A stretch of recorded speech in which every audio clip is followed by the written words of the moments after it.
નમસ્કાર દર્શક મિત્રો, હું અબરાર આપનું સ્વાગત કરું છું ઇન્ડિયા ન્યૂઝ ગુજરાતના ખાસ બુલેટિન આપનું સુરતમાં. સમાચારની શરૂઆત કરતા પહેલા એક નજર કરીએ.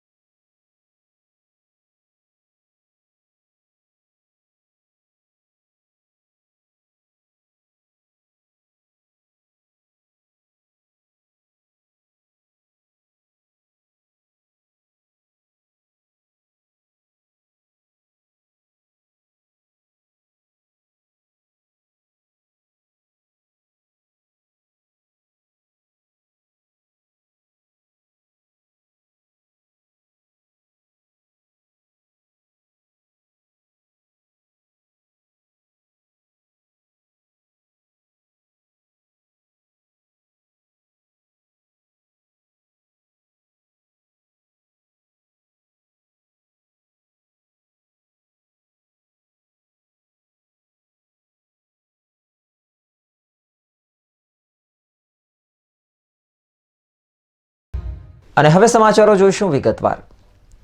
તો વડાપ્રધાન નરેન્દ્ર મોદી પ્લાસ્ટિકની નકામી બોટલ રિસાયકલ કરીને બનાવવામાં આવેલી કોટી પહેરીને સંસદમાં પહોંચ્યા હતા. મહત્વની વાત એ છે કે આ કોટી બેંગ્લોરમાં યોજવામાં આવેલા ઇન્ડિયન એનર્જી વીકમાં ઇન્ડિયન ઓઇલ કોર્પોરેશન દ્વારા વડાપ્રધાન નરેન્દ્ર મોદીને ભેટમાં આપવામાં આવી હતી. દેશના વડાપ્રધાન નરેન્દ્ર મોદી ઘણી વખત કપડાની બાબતોમાં ચર્ચાઓમાં રહે છે.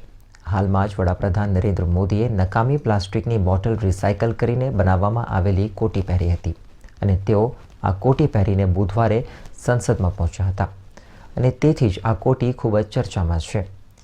એવી માહિતી મળી રહી છે કે 28 જેટલી પ્લાસ્ટિકની બોટલો રિસાયકલ કરીને તેમાંથી આ કોટી બનાવવામાં આવી છે. મહત્વની વાત એ છે કે દર વર્ષે ઇન્ડિયન ઓઇલ કોર્પોરેશન 10 કરોડ પ્લાસ્ટિકની નકામી બોટલ રિસાયકલ કરીને તેમાંથી વસ્ત્રો બનાવે છે. આ કપડાને ઇન્ડિયન ઓઇલ કોર્પોરેશન દ્વારા અનબોટલ્ડ નામ આપવામાં આવ્યું છે.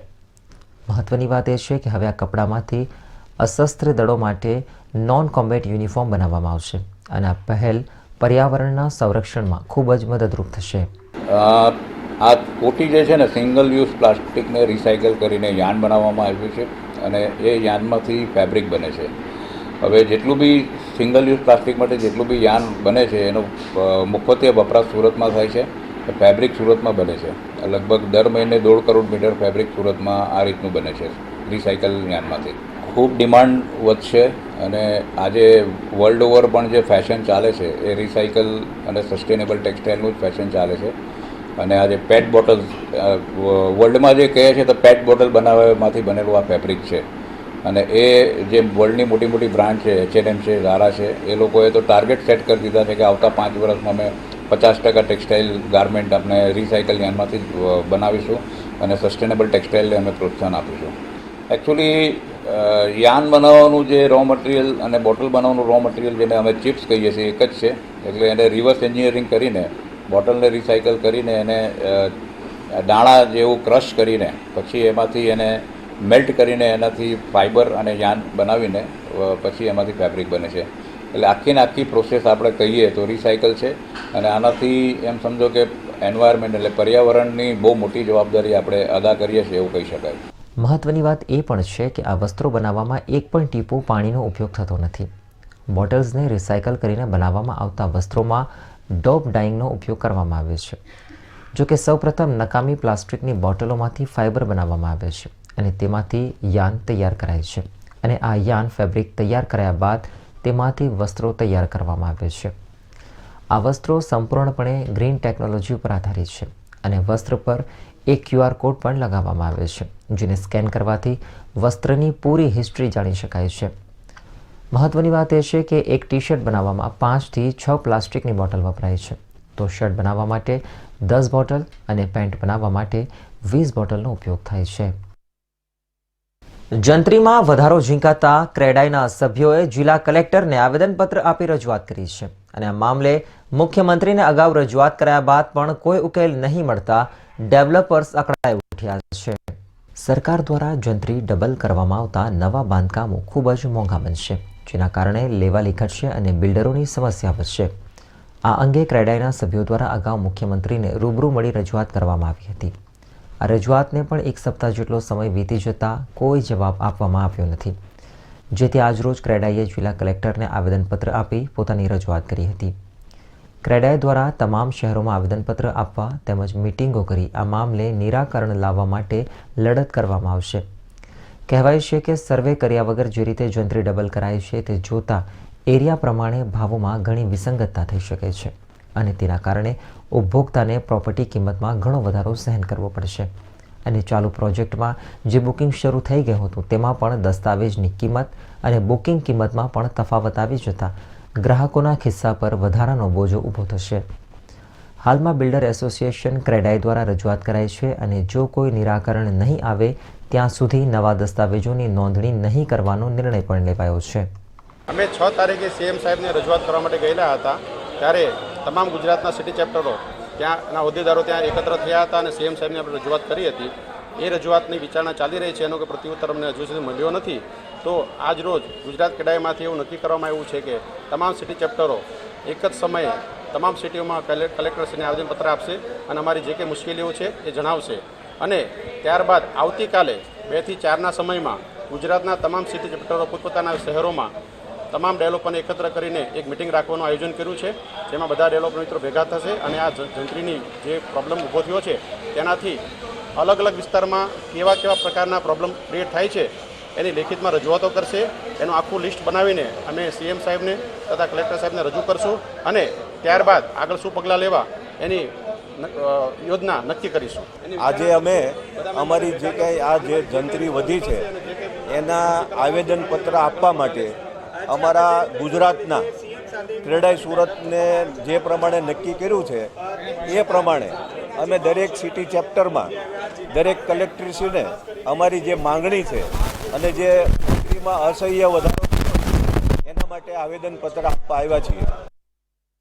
સુરત શહેરના વરાછા વિસ્તારમાં 10મા ધોરણમાં અભ્યાસ કરતા વિદ્યાર્થીએ ગળે ફાંસો ખાઈ આપઘાત કરી લેતા ચકચાર મચી ગઈ છે. વિદ્યાર્થીના માર્ક્સ ઓછા આવ્યા હોવાના કારણે આ પગલું ભર્યું હોવાની વિગત જાણવા મળી છે. સુરતમાં 15 વર્ષીય કિશોરે આપઘાત કરી જીવન ટૂંકાવી લીધું હોવાની ઘટના બની છે, જેમાં મૂળ જૂનાગઢ અને વરાછા ખાતે રહેતા તુષારભાઈ જોશી ટેમ્પો ચલાવી 2 પુત્ર અને 1 પુત્રી સહિતના પરિવારનું ગુજરાન ચલાવે છે. તેમનો 15 વર્ષીય પુત્ર યુવરાજ માતાવાડી નજીક એલપી સવાણી સ્કૂલમાં ધોરણ 10માં અભ્યાસ કરતો હતો. બુધવારે બપોરે યુવરાજે પોતાના ઘરમાં ફાંસો ખાઈ જીવન ટૂંકાવી લેતા પરિવારમાં શોક ફેલાઈ જવા પામ્યો છે.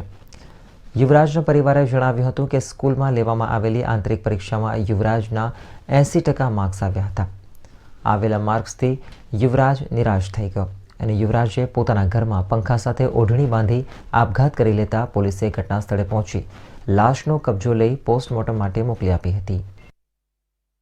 સુરત શહેરના લિંબાયત વિસ્તારમાં માથાભારે હાસિમ સિદ્દીકીની ગુંડાગર્દી સામે આવી છે.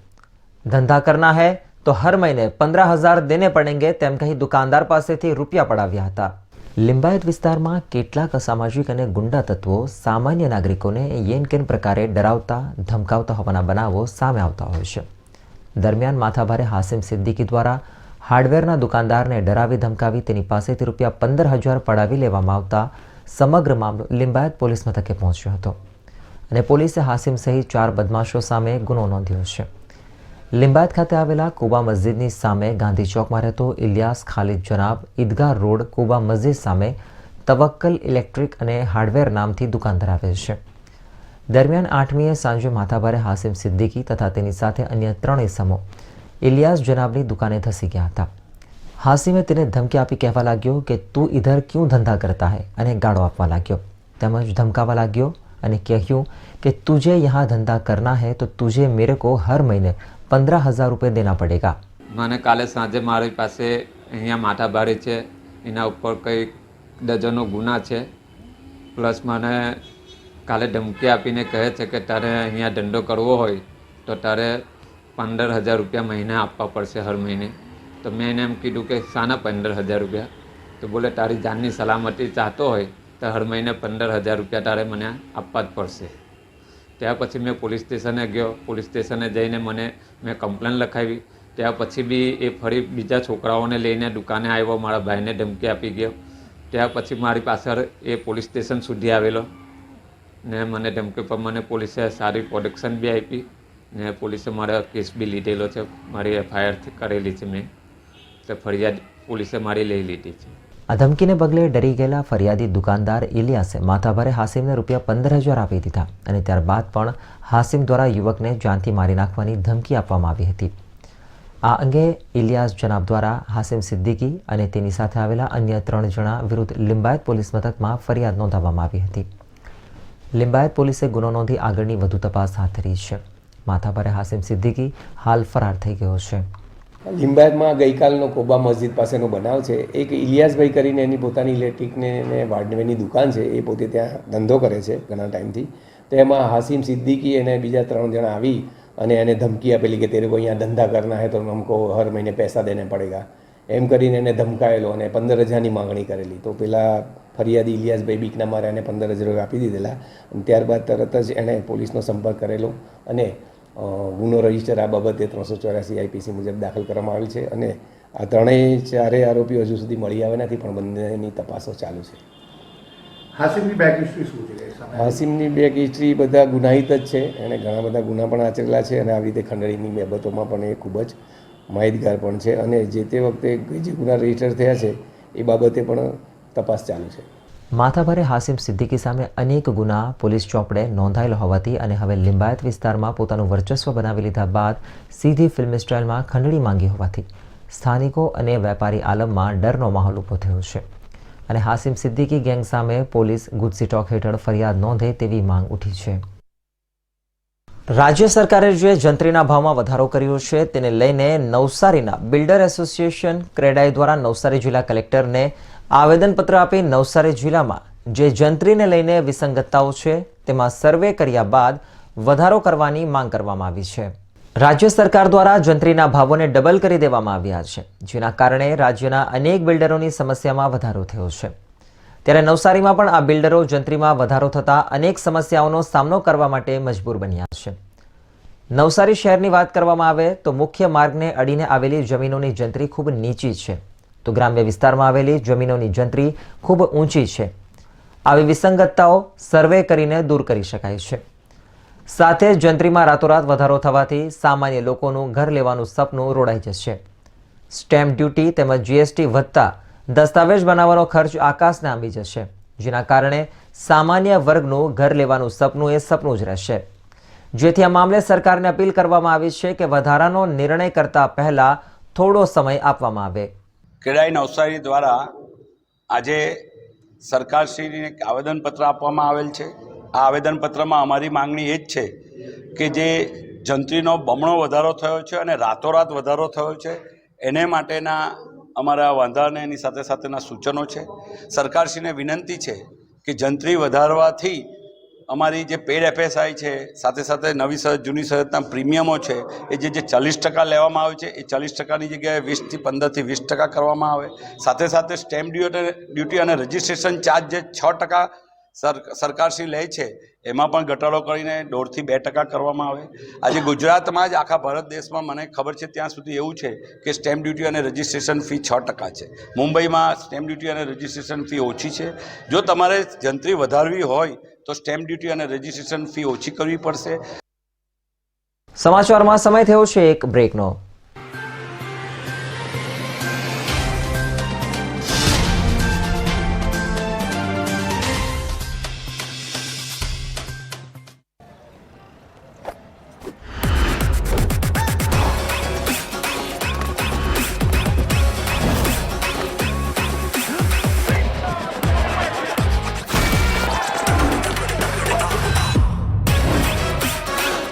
Lux Venus सबको मांगता है.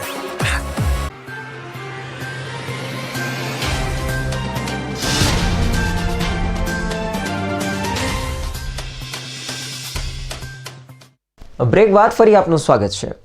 શહેરમાં થયેલા ગોજારા અકસ્માતમાં દંપતી પૈકી પતિનું ટૂંકી સારવાર દરમિયાન મોત નીપજ્યું છે. પાલ ઉમરા બ્રિજ ઉપર સર્જાયેલા અકસ્માતમાં ફરિયાદ નોંધાતા પાલ પોલીસે ગુનો નોંધી તપાસ હાથ ધરી છે. વેડ રોડની શિવધારા સોસાયટી ખાતે રહેતા 46 વર્ષીય મહેશભાઈ રાજભાઈ ઘોઘારી હીરાના કારખાનામાં કામ કરે છે. ગુરુવારે સાંજે તેઓ તેમની પત્ની શોભનાબેન સાથે મોપેડ લઈ વેસુ ખાતે લગ્ન પ્રસંગમાં હાજરી આપવા માટે જતા હતા. તેઓ પાલ ઉમરા બ્રિજ પરથી પસાર થતા હતા તે વેળાએ એક ઇકો કાર ચાલક ઉમરાથી પાલ જતો હતો અને મોપેડ ચાલક પાલથી ઉમરા તરફ આવતો હતો. કાર ચાલક ડિવાઈડર કુદાવી રોંગ સાઈડમાં ધસી આવતા મોપેડ ચાલકે દંપતીને અડફેટમાં લીધા હતા, જેમાં મહેશભાઈ અને તેમના પત્ની શોભનાબેન ગંભીર રીતે ઘવાયા, જેથી તેમને તાત્કાલિક સારવાર માટે સિવિલ હોસ્પિટલમાં ખસેડવામાં આવ્યા હતા, જ્યાં ટૂંકી સારવાર બાદ મહેશભાઈનું મોત નીપજ્યું હતું, જ્યારે શોભનાબેનને વધુ સારવાર માટે ખાનગી હોસ્પિટલમાં ખસેડવામાં આવ્યા હતા. આ બનાવની જાણ થતાં પાલ પોલીસ હોસ્પિટલ દોડી તપાસ શરૂ કરી હતી. બનાવ અંગે પોલીસે શોભનાબેનની ફરિયાદના આધારે ઇકો કારના ચાલક સામે ગુનો નોંધી કાર્યવાહી હાથ ધરી હતી. અનેક ગામડાઓ જોડી જિલ્લો અને રાજ્યો દ્વારા દેશનું નિર્માણ થાય છે. ભારત ગામડાઓનો દેશ છે.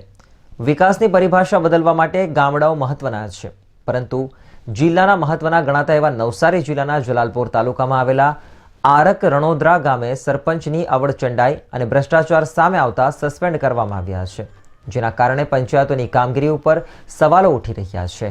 આ છે નવસારી જિલ્લાના જલાલપોર તાલુકામાં આવેલું આરક રણોદરા ગામ. આરક અને રણોદરા સંયુક્ત જૂથ ગ્રામ પંચાયત ધરાવે છે. ગામના સરપંચ દ્વારા 29 લાખ રૂપિયાની નાણાંની ઉચાપત કરતા હાલ ચકચાર મચી ગઈ છે. આરક ગામમાં છેલ્લા ઘણા સમયથી સરપંચની મનમાની સામે ગામના લોકોએ અવાજ ઉઠાવ્યો છે.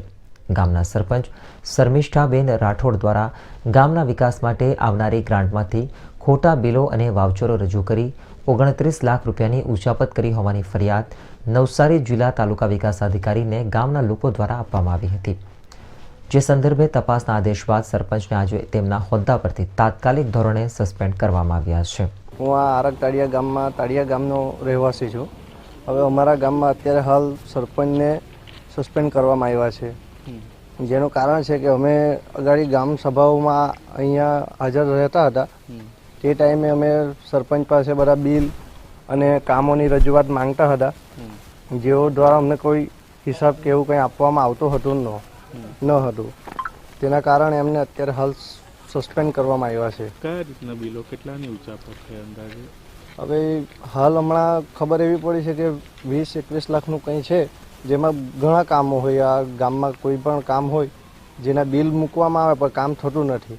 આરક અને રણોદરા જૂથ ગ્રામ પંચાયતના સભ્યો અને ગામના લોકો દ્વારા 6 મહિના પહેલા સરપંચ શર્મિષ્ઠાબેન રાઠોડ પર ગામના વિકાસના કામો ઉપર બ્રેક લગાવી હોય અને વિકાસલક્ષી કામો ના થતા હોય તે બાબતે રજૂઆત કરવામાં આવી હતી, અને ગામના સભાના પણ એજન્ડા ગામમાં ન ફેરવાતા હોવાની ફરિયાદો કરવામાં આવી હતી. ત્યારબાદ તાલુકા વિકાસ અધિકારીને સમગ્ર મામલાને લઈને રિપોર્ટ સોંપાતા તેમણે આજે કાર્યવાહી કરી છે. 8 પાનાના રિપોર્ટમાં પુરવાર થયું છે કે નાણાકીય ગેરરીતિ થઈ છે અને 29 લાખ રૂપિયાના ખોટા બિલો અને વાઉચરો બનાવી આ ગેરરીતિ આચરી હોવાનું રિપોર્ટમાં સામેલ થયું છે. સમગ્ર મામલાને લઈને જ્યારે સરપંચને સવાલો કરવામાં આવ્યા ત્યારે સરપંચ દ્વારા આ તમામ આક્ષેપોને પાયા વિહોણા ગણાવાયા હતા અને ખોટી રીતે રાજકારણમાં ફસાવ્યા હોવાની વાત કરવામાં આવી હતી. આ વાત સદંતર ખોટી છે, કારણ કે મેં બધા જ કામ કર્યા છે, વિકાસના કામ. ને તમે અમારા ગામમાં 2-3 માણસને બી કોઈને બી આવીને પૂછો તો શર્મિષ્ઠાબેનનું કેવું કામ છે, અમારા સરપંચ કેવા છે તે તમને જવાબ આપશે. અને મારું 5 વર્ષનું ઓડિટ પણ પતી ગયેલું છે. 5 વર્ષનું ઓડિટ પતી ગયું અને આ 6ઠું વર્ષ છે. અને મેં એક મહ્યાવંશી છું. મેન તો મેં મહ્યાવંશી છું, SC માં છું. અને જે અમારા સામે જે દરબાર લોકો ઉભા રહેલા હતા તે લોકોને બી મેં લીડ આપીને પછી મેં 50ની લીડ આપીને મેં જીત મેળવી છે. અને મારા જે હળપતિ ભાઈઓ છે, મારા ગ્રામજનો છે, મને પૂરેપૂરો સપોર્ટ આપ્યો. અને આ 5 વર્ષમાં મેં એવા કામ કરીને બતાવ્યા કે મેં પાછી તો જ આવીને, બાકી એમને તમે આવવાની હતી જ નહીં. કોઈ કામ કર્યા હોય મૂક્યા હોય ને આવી રીતના જો મેં ખાઈ જ ગઈ હોય ને આવું બધું કર્યું જ હોય તો મેં આવું જ કેવી રીતના? રોડ રસ્તાના કામ નથી છે એવો આક્ષેપ છે ગામવાળાનો, એ બાબતે શું? રોડ રસ્તાના કામ તો હજુ પણ ચાલુ છે. તમે અત્યારે બી જઈને જોઈ શકો છો કે મારા કામ ચાલુ છે. આરક રણોદરા ગામમાં અમે ફરિયાદ મળી હતી સરપંચ વિરુદ્ધ કે એમને કંઈ એક ગેરરીતિ કરી છે.